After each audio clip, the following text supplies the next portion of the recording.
Quiero agradecerle de antemano a la Universidad Fermín Toro y en la persona de la doctora Milagros Blanquín por darme la oportunidad a través de la Cátedra de Criminología de hablar un poco con ustedes sobre el terrorismo.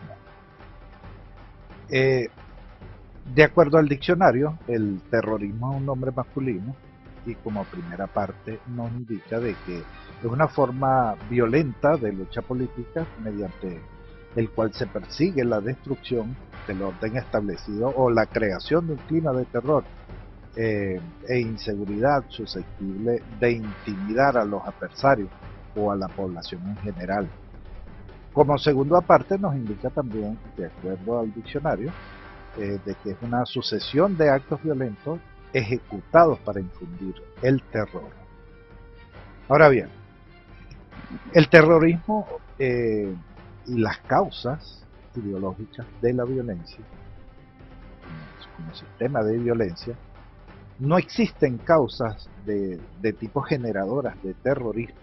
Y afirmar, por ejemplo, que la pobreza es la principal causa es una errónea simplificación. Y no, las causas son ideológicas, religiosas, de sentimiento nacional, eh, que bien pueden ser ultrajados o mitificados, eh, o, o que sea un grito desesperado de minorías de las cuales termina generando esos núcleos clandestinos que practican el terror. Además, normalmente estos grupos se adornan de ciertas ideologías y en muchos casos deliran también por la que dicen luchar y alrededor de la cual pueden agrupar minoritarios apoyos agresivos y que, y que leen sus conclusiones sobre el tema que están tratando de defender.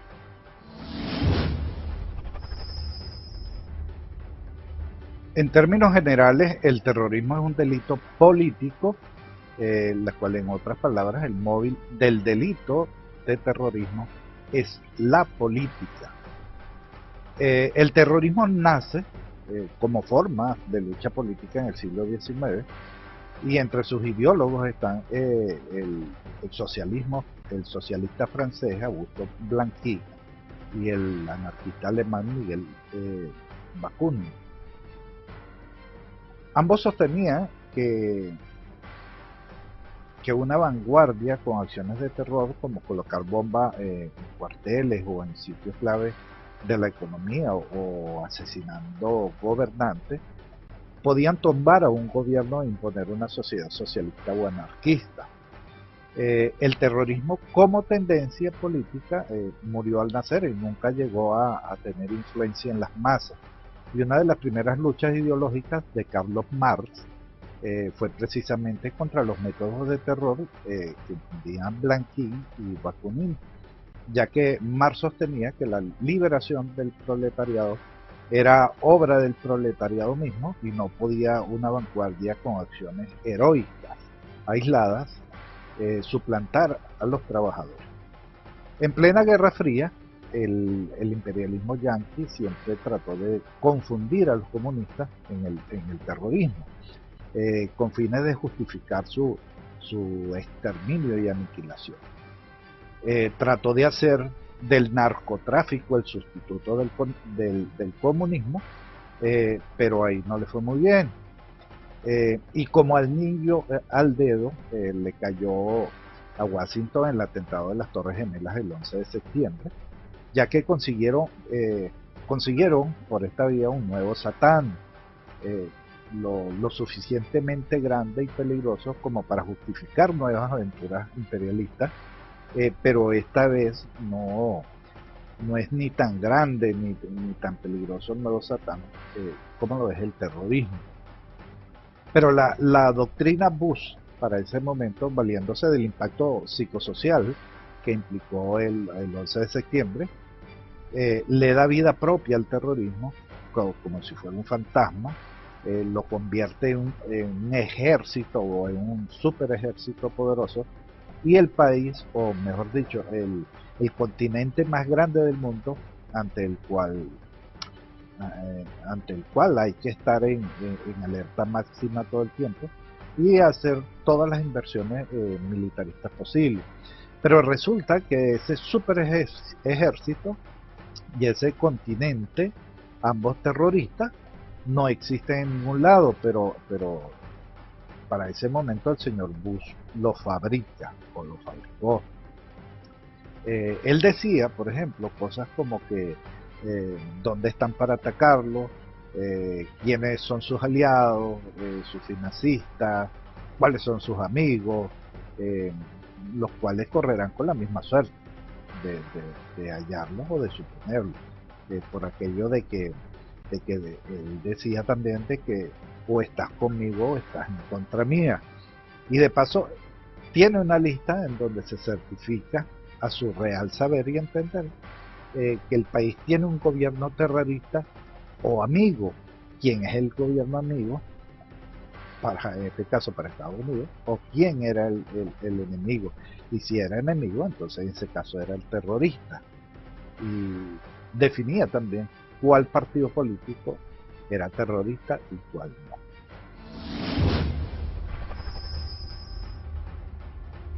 En cuanto a las formas del terrorismo, eh, existen diferentes tipos. Existen muchísimos.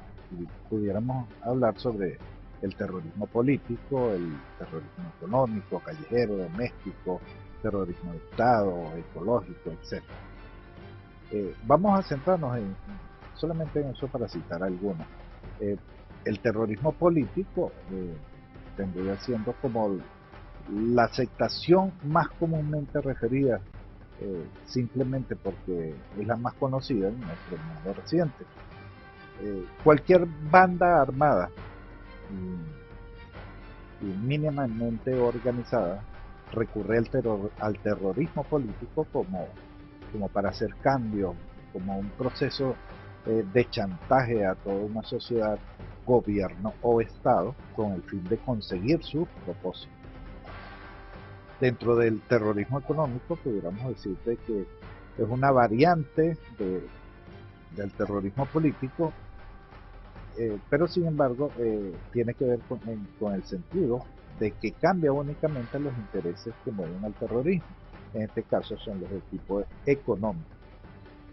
El terrorismo callejero, que es este tipo de terrorismo llamado a veces también un terrorismo de baja intensidad, aunque con sus matices también, se fundamenta más en la agitación social y popular, la participación popular, el elemento eh, mayoritario y el elemento de peso de este tipo de terrorismo, que emplea diferentes métodos para calentar el ambiente, para promover la agitación y el enfrentamiento social, y se manifiesta en el lanzamiento de diferentes armas caseras, como son los cócteles Molotov, la bomba de destrucción de inmobiliario urbano, eh, los enfrentamientos a las fuerzas del orden público, y tienden a caer en la anarquía social de enfrentamientos entre iguales. El terrorismo doméstico también pudiéramos hablar cuando se trata de esa, de esa aplicación, como su nombre lo indica, en el ámbito doméstico. Y es la variante a la que se presta más atención últimamente, como lo es la violencia contra la mujer. Digamos también que todo terrorismo doméstico suele comenzar con la variante de que podríamos llamar también terrorismo emocional, que consiste en el desgaste emocional de la otra persona, en abatir su autoestima, en arrebatar sus ilusiones y en el insulto o el desprecio continuo de esa misma persona. Dentro del terrorismo de Estado, como indica su nombre, hablamos de este tipo de terrorismo cuando el Estado soberano de un país, su régimen, su gobierno, el que ejerce sobre la población un grado de represión, sometiéndola a ciertos tipos de control, de supresión de las libertades, de vigilancia, de persecución y en los casos más graves también en el secuestro y en el asesinato. Y pudiéramos hablar como último tema del terrorismo ecológico. Quizás sea el tipo de terrorismo más reciente que comete el ser humano. Durante toda su historia, pues este tipo de terrorismo no va directamente contra el ser humano, sino contra su ecosistema, contra su modo de vida, contra la naturaleza, contra nuestro medio ambiente y en sí contra todo el planeta. En última instancia, bueno, y si lo miramos con cierta perspectiva de cara al futuro, sería un lamentable hecho de que este tipo de terrorismo tuviera éxito.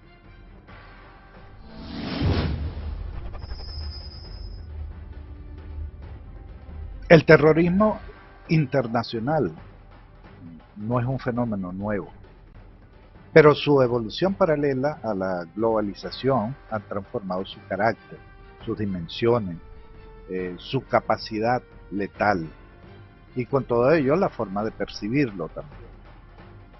El 11 de septiembre marcó un hito en este salto cualitativo y cuantitativo también, con un balance de 2.792 víctimas en esa oportunidad.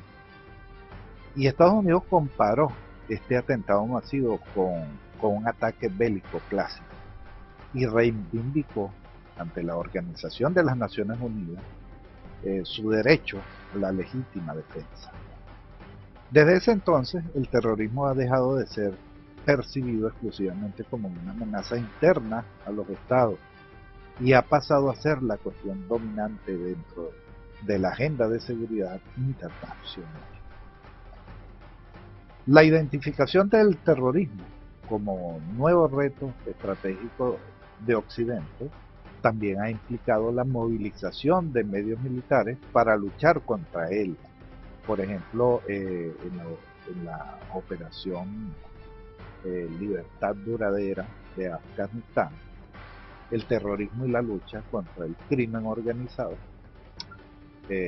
ha sido integrado en el ámbito de competencia de la defensa. De manera pues que en este vuelco histórico de lo que se pudiera llamar terrorismo,